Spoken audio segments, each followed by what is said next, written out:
ময়মনসিংহে আজও রেলপথ অবরোধ করেছেন বাংলাদেশ কৃষি বিশ্ববিদ্যালয়ের শিক্ষার্থীরা। এদিকে চলমান সংকট নিয়ে চট্টগ্রাম বিশ্ববিদ্যালয়ে চলছে জরুরি সিন্ডিকেট সভা। সবশেষ খবর জানাতে শুরুতেই যাচ্ছি রিমির কাছে। রিমি,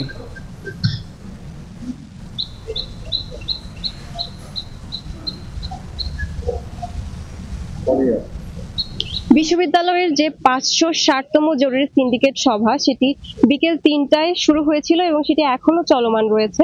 এই মিটিং এর পরে আসলে জানা যাবে যে সার্বিক পরিস্থিতি নিয়ে তারা কি করবে বা কি ধরনের সমাধানের পথে আগাবে। যেটুকু আমরা জানতে পেরেছি, এখন পর্যন্ত 98 জনকে অভিযুক্ত করে, পাশাপাশি 1000 জনকে অজ্ঞাত অভিযুক্ত করে বিশ্ববিদ্যালয় একটি মামলা করেছে গত হামলার ঘটনা নিয়ে।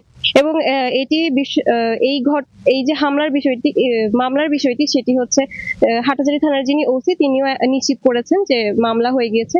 পাশাপাশি নিরাপত্তা দপ্তর থেকে অস্ত্র চুরির যে ঘটনাটি ঘটেছে, বিশ্ববিদ্যালয় থেকে জানানো হয়েছিল 48 ঘন্টার মধ্যে অস্ত্রগুলো ফেরত দিয়ে দিতে হবে যারা এই অস্ত্রগুলো চুরি করেছে। যদি ফেরত না দেয় তাহলে 48 ঘন্টা পর আরো কঠোর আইনানুগ ব্যবস্থা গ্রহণ করা হবে।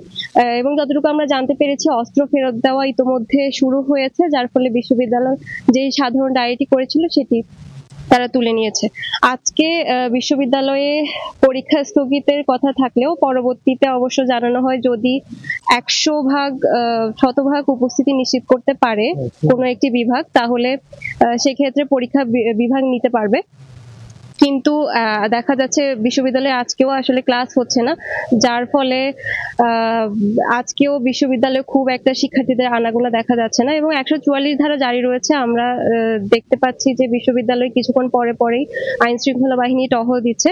বিশ্ববিদ্যালয়ের যে 2 নং গেট এলাকা যেখানে মূলত ঘটনাটি ঘটে, সেখানে 144 ধারা জারি থাকার কারণে সেখানেও থমথমে পরিস্থিতি বিরাজ করছে। এবং যেই শিক্ষার্থীরা আহতের কথা আমরা জানতে পেরেছি, উপাচার্যের বরাতে তিনি বলেছিলেন 400 শিক্ষার্থী আহত হয়েছেন। তার মধ্যে 2 জনের অবস্থা এখনো আসলে গুরুতর, তারা 2 জনেই আইসিইউতে আছেন। বিশ্ববিদ্যালয় যে একটি শান্তি শৃঙ্খলা বজায় রাখার জন্য একটি কমিটি করেছে গতকালকে, এবং সেই কমিটির সাথে মিটিং করার পরে গতকালকে বিশ্ববিদ্যালয়ে 10টি সিদ্ধান্তের কথা জানায়, যে 10টি সিদ্ধান্ত তারা গ্রহণ করে, যেখানে মামলা করার বিষয়টিও বলে, যার ফলে গতকালকে রাতেই তারা মামলা করার জন্য যায়। কিন্তু সেখানে পরবর্তীতে জানায় যে প্রয়োজনীয় যে তথ্য প্রমাণাদি সেটি না থাকার কারণে গতকালকে আসলে মামলা রুজু করা সম্ভব হয়নি, এবং সেটি আজকে দুপুর পর্যন্ত দীর্ঘায়িত হয়। পরবর্তীতে প্রয়োজনীয় প্রমাণাদি নিয়ে সে থানায় যাওয়া হয়, এবং আমরা জানতে পেরেছি যে মামলাটি নিশ্চিত করা হয়েছে। এই মুহূর্তে ময়মনসিংহ কৃষি বিশ্ববিদ্যালয় আছে আমাদের সহকর্মী ওবায়দুল হক, আমরা সরাসরি চলে যাচ্ছি সেখানে। সবশেষ আপডেট যেটি হচ্ছে যে 6 ঘন্টা পর রেলপথ অবরোধ প্রত্যাহার করা হয়েছে।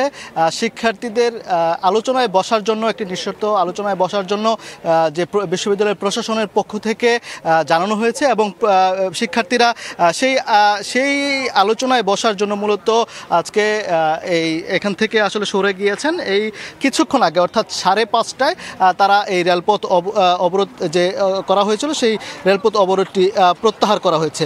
এই রেলপথ অবরোধ করার কারণে কিন্তু বেশ কিছু ট্রেন বিভিন্ন স্টেশনে আটকা পড়ে। মোহনগঞ্জগামী মহুয়া কমিউটার ফাতেমানগর স্টেশনে, ঢাকাগামী বলাকা কমিউটার, ঢাকাগামী দেওয়ানগঞ্জ কমিউটার, ঢাকাগামী তিস্তা এক্সপ্রেস ময়মনসিংহ স্টেশনে, ভুয়াপুরগামী জামালপুর এক্সপ্রেস আউলিয়ানগর স্টেশনে ও তারাকান্দিগামী অগ্নিবেনা গফরগাঁও স্টেশনে কিন্তু আটকা পড়ে। এত কিন্তু যাত্রীদের চরম দুর্ভোগ আসলে তৈরি হয়েছে। এবং সবচেয়ে বড় যে বিষয়টাই যে প্রশাসনের পক্ষ থেকে উদ্যোগ নেওয়া হয়েছে, এই বিষয়টি আসলে যে উদ্ভূত পরিস্থিতি সেটি সুরাহা করার জন্য কিছুক্ষণ আগে ভেটেরিনারি অনুষদে একটি শিক্ষকরা সেখানে বৈঠক করেছেন।